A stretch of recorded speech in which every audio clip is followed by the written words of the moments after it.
Halo teman-teman, bagaimana nih kabar kalian? Semoga kalian baik-baik saja ya, dan semoga kalian selalu dalam lindungan Tuhan Yang Maha Esa. Di video kali ini, saya mau melanjutkan part ketiga dari anime yang berjudul Bitom. Dan untuk part keduanya, kalian boleh cek di deskripsi video ini ya. Baiklah, daripada menunggu lama, langsung saja yuk kita bahas part 3-nya. Sekarang Sakamoto akan pergi ke hutan untuk menemui penyintas itu. Dan ternyata dia adalah pria berambut keriting yang pernah menyerang Himiko kemarin hari. Dia tidak menggunakan beam, dia menyerang Sakamoto dengan pisau andalannya. Tentu saja itu membuat Sakamoto sangat kaget. Dan Sakamoto tak ingin berkelahi. Dia malah ingin mengajak pria rambut keriting ini untuk bekerja sama dengan mereka. Pria berambut keriting ini tidak asal setuju. Sakamoto juga tidak mempunyai rencana lain.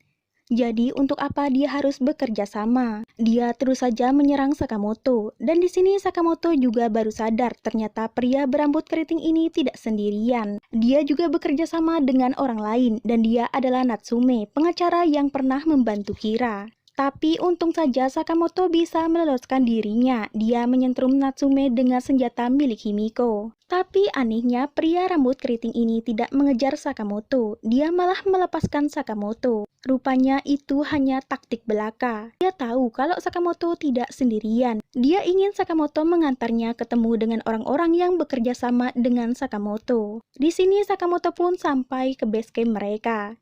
Dia sangat kelelahan. Himiko merasa ini sudah tidak aman lagi. Dia ingin segera pergi dari sana. Tetapi tidak berapa lama pria rambut keriting ini berhasil menemukan mereka. Dia sangat senang akhirnya dia bisa bertemu lagi dengan Himiko. Dan di sini dia akan membantai semua orang yang ada di sana. Dia juga ingin membawa Himiko pergi dari sana, tetapi Sakamoto tidak akan membiarkan semua itu terjadi. Dia menggunakan alat setrum Himiko untuk melawan pria berambut keriting ini. Tetapi pria berambut keriting ini sangat kuat, dia benar-benar sulit untuk dikalahkan. Dan di saat dia ingin menyerang Sakamoto, Pak Taira langsung menghadang, dan akibatnya Pak Taira harus kehilangan keempat jarinya. Sedangkan Sakamoto dia juga terjatuh dari atas tempat persembunyian mereka. Sakamoto sempat pingsan dan sekarang dia langsung saja terbangun dari pingsannya. Di sana dia melihat Pak Taira terus saja mengerang kesakitan dan Himiko juga tidak ada di sana. Semua barang-barang mereka dibawa kabur. Sakamoto benar-benar putus asa. Tetapi di sini Sakamoto tak sengaja melihat ponsel Himiko yang terjatuh. Di sini terlihat wallpaper Himiko dan Miho sedang menggunakan baju cosplay. Dan Sakamoto langsung sadar kalau Himiko adalah karakter wanita yang dia nikahi di dunia game. Kesadaran Sakamoto mulai hilang. Dia juga tak memperdulikan Pak Taira yang terus mengerang kesakitan. Di dalam otaknya sekarang, dia hanya ingin menyelamatkan Himiko. Dia tak peduli lagi dengan Pak Taira. Sementara di tempat lain, Himiko diperlakukan seperti tahanan oleh Natsume dan pria berambut keriting ini. Mereka mengikat dan sedikit melukai Himiko. Natsume juga mulai berpikiran mesum tentang Himiko. Tetapi tidak berapa lama keberadaan mereka berhasil dilacak oleh Sakamoto. Himiko langsung sadar. Dia langsung mengirimkan sinyal ketukan 2 kali kepada Sakamoto. Dan itu semacam kode untuk Sakamoto. Di sini pria berambut keriting dan juga Natsume langsung sadar kalau ternyata Sakamoto masih hidup. Dan mereka pun merencanakan untuk membunuh Sakamoto.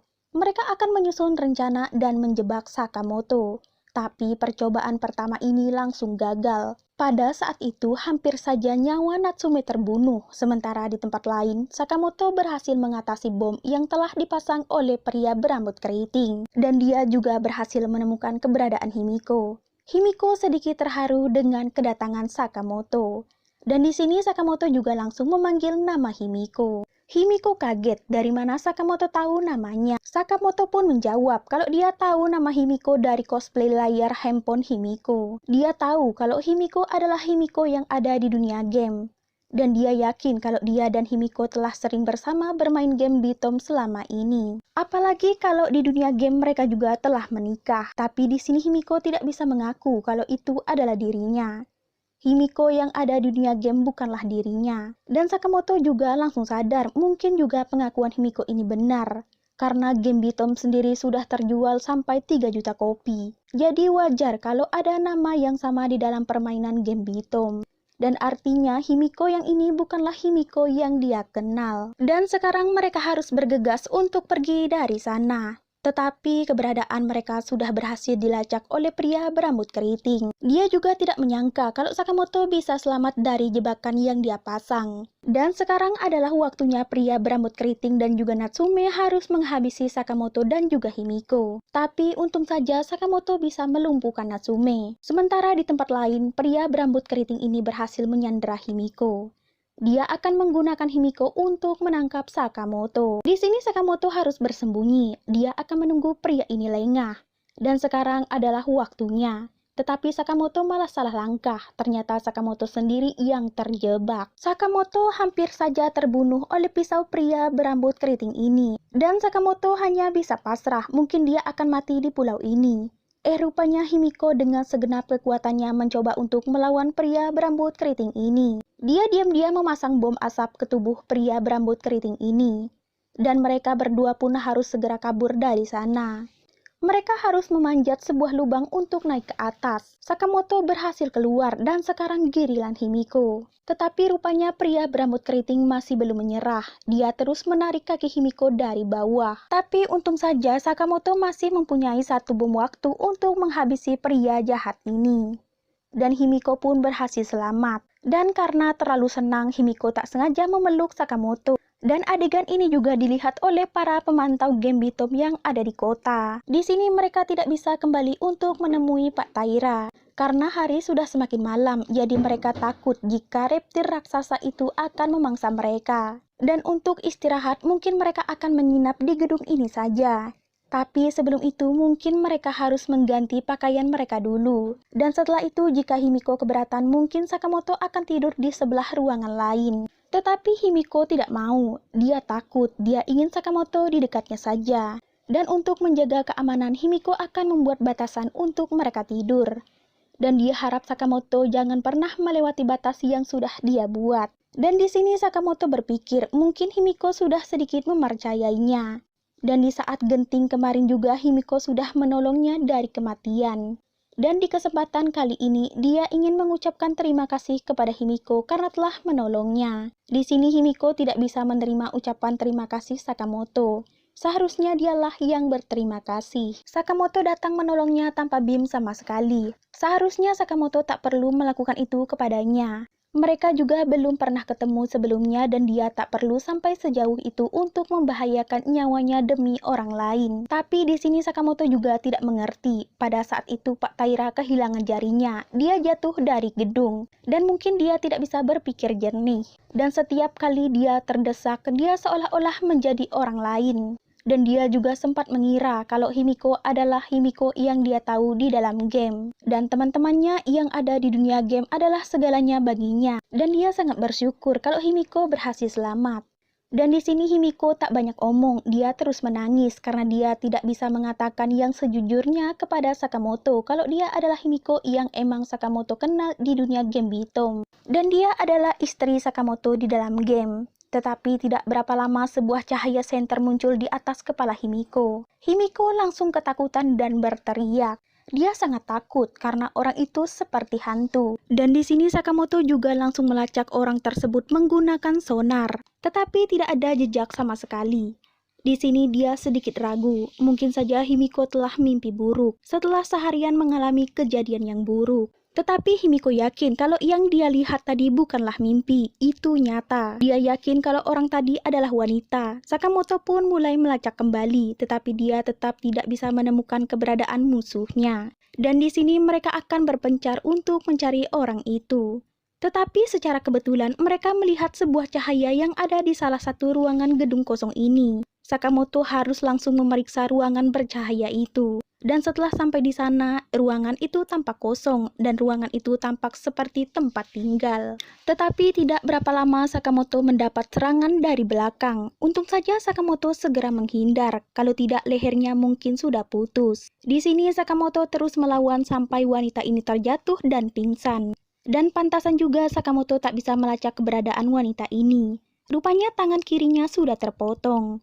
dan tidak ada jejak kaca sonar di sana. Dan Sakamoto sadar kalau wanita ini mungkin bukan orang yang datang bersama mereka saat di pesawat. Sini Sakamoto langsung mencari Himiko, tetapi dia malah ditonjok oleh Himiko. Karena Himiko pikir kalau Sakamoto adalah hantu. Tentu saja itu membuat kepala Sakamoto terasa sakit. Dan tanpa menunggu lama lagi, Sakamoto langsung membawa Himiko bertemu dengan wanita yang mengagetkannya tadi. Dan tidak berapa lama wanita ini pun sadar, tetapi dia sangat benci dengan kehadiran pria. Mungkin saja dia pernah trauma dengan pria. Dan karena wanita ini terus memberontak, jadi Himiko meminta Sakamoto untuk keluar saja. Setelah situasinya sedikit tenang, wanita ini langsung bertanya apa yang Himiko mau. Dia juga tak punya BIM, apalagi kepingan kristal. Tetapi dia bisa memberitahu hal penting tentang kejadian di pulau ini. Dia meminta Himiko untuk jangan pernah percaya kepada pria manapun. Himiko pun menjadi diam. Dia awalnya juga berpikir sama dengan wanita yang bernama Shiki Murasaki ini. Tetapi dia sekarang harus bekerja sama dengan Sakamoto untuk bertahan hidup. Dia juga sudah berkali-kali menyelamatkan Himiko dari kematian. Tetapi Murasaki merasa Himiko terlalu naif karena tidak ada satupun orang yang bisa tulus di pulau ini. Dan kembali ke topik awal, rupanya Murasaki sudah berada 6 bulan di pulau ini. Dia dulunya adalah seorang perawat di salah satu rumah sakit yang ada di Jepang. Dia sangat giat bekerja karena di sana kekurangan pegawai dan tidak disadar usianya pada saat itu sudah 40 tahun. Tapi suatu hari terjadi malpraktik yang serius di rumah sakit itu, dan dokter yang memimpin operasinya adalah dokter yang sangat dia kagumi. Di sini Murasaki rela melakukan apa saja untuk dokter itu, sampai-sampai dia mengubah catatan medis pasien. Tetapi apa yang dia lakukan ini malah menjerumuskan dia sendiri. Ternyata dokter yang dia kagumi malah melemparkan semua tanggung jawab tentang malpraktik kepada Murasaki, dan Murasaki harus menghadapi sendirian kemarahan publik. Dan tidak lama dari kejadian itu dia mendapatkan surat kaleng yang berisikan tentang melenyapkan orang yang ingin Murasaki lenyapkan. Murasaki menulis sebuah nama, tetapi karena ada yang dendam kepada Murasaki, namanya juga ditulis di dalam surat kaleng itu. Dan di pulau ini dia bertemu lagi dengan dokter yang dia kagumi. Dokter itu meminta maaf kepada Murasaki. Dia ingin mereka bekerja sama di sini, tetapi dokter itu malah mengkhianatinya. Dokter itu malah mau membunuhnya demi mendapatkan kepingan kristal. Tetapi untungnya pada saat itu hanya tangan Murasaki yang terluka. Dan dokter itu langsung saja pergi meninggalkan Murasaki seorang diri di pulau ini. Dia benar-benar wanita bodoh, dan dia juga meminta Himiko untuk berhati-hati. Mereka nanti pasti akan mengalami ujian saat mendapatkan kepingan ke-6. Nah, sekarang sudah waktunya Himiko harus kembali ke base camp mereka, karena di sana ada Pak Taira yang terluka.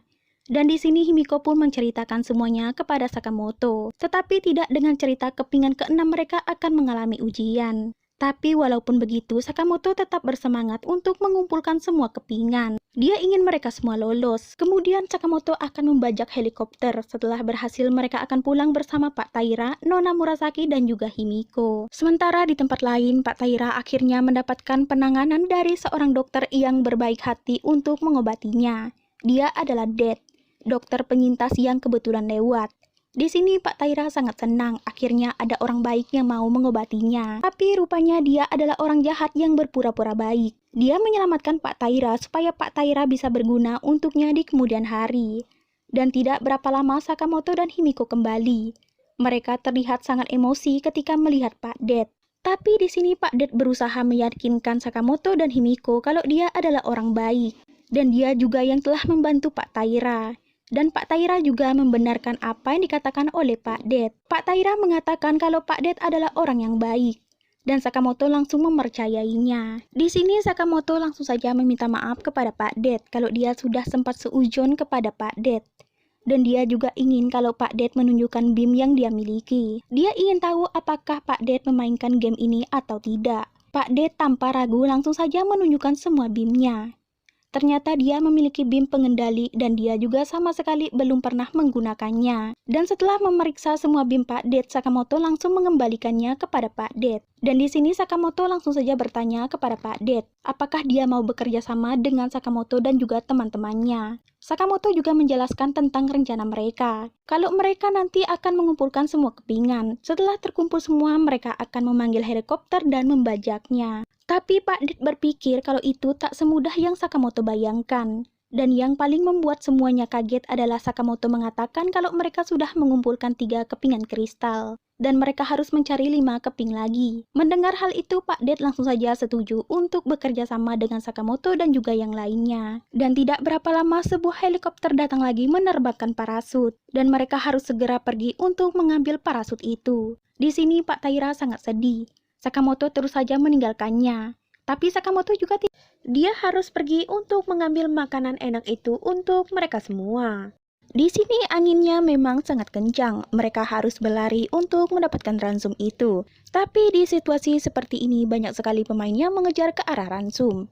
Mereka tidak boleh menyerah begitu saja. Mereka harus tetap maju ke depan untuk mendapatkan ransum itu. Dan di sini Sakamoto harus saling berebut dengan pemain lainnya. Dan Sakamoto baru sadar kalau pria yang dia temui ini adalah pria yang dia temui kemarin. Dia adalah pria yang memasang jebakan di dekat ransum dan membunuh seorang gadis. Sementara di tempat lain, Himiko harus melawan teman pria berkacamata ini. Gadis ini memang petarung, dia hampir saja mengalahkan Himiko. Tetapi untung saja Himiko berhasil selamat dari serangan bom gadis ini. Himiko menggunakan senjata andalannya. Tetapi senjata itu tidak cukup kuat untuk menyetrum lagi. Himiko sadar kalau gadis ini menggunakan bom tipe waktu. Dan mungkin ini akan menguntungkan baginya. Karena dia menggunakan bom tipe penghancur. Himiko tak langsung menyerah begitu saja. Dia masih tetap menggunakan senjata setrumnya. Tapi Himiko tetap kalah karena gadis ini memang jago bela diri. Himiko ditahan sampai tubuhnya tak bisa bergerak. Di sini Himiko sampai berpikir, padahal dia tak ingin hidup lagi. Tetapi sekarang dia malah berusaha untuk hidup. Dan mungkin ini semua berkat Sakamoto. Dan akhirnya Himiko berhasil melepaskan serangan dari gadis seksi ini. Nah, sekarang kita kembali ke Sakamoto dan Pak Det. Mereka saling bekerja sama untuk mendapatkan ransum ini. Pak Det juga sampai mengorbankan bimnya untuk membantu Sakamoto. Dan di sini Sakamoto berhasil mendapatkan ransumnya. Tetapi pria berkacamata ini terus saja mengejarnya. Tapi tiba-tiba Sakamoto mendapatkan serangan tak terduga dari musuh lain. Dia terkepung oleh api. Rupanya dia adalah temannya Kira yang sempat Sakamoto lawan beberapa hari lalu. Walaupun kabarnya membesar, itu tidak membuat pria berkacamata ini diam saja. Dia tiba-tiba langsung menerobos ke arah api untuk mengambil ransum. Dan ransum itu pun berhasil dia ambil, kemudian dia langsung saja terjun ke arah tebing. Sakamoto tidak akan menyerah begitu saja, dia juga langsung terjun ke arah tebing. Nah, di sini Kira menyuruh temannya untuk pergi ke pinggir pantai. Dia yakin kalau Sakamoto dan pria berkacamata itu akan berada di sana. Sementara di tempat lain, Himiko masih bertarung melawan gadis seksi ini. Mereka saling jambak-menjambak, ya kayak cewek biasanya. Tapi tiba-tiba saja Pak Det melempar bimnya ke arah Himiko dan gadis seksi ini. Untung saja mereka bisa langsung pergi. Kalau tidak, mungkin mereka akan meledak bersama bom itu. Di sini Pak Det sangat kesal kenapa Himiko masih hidup.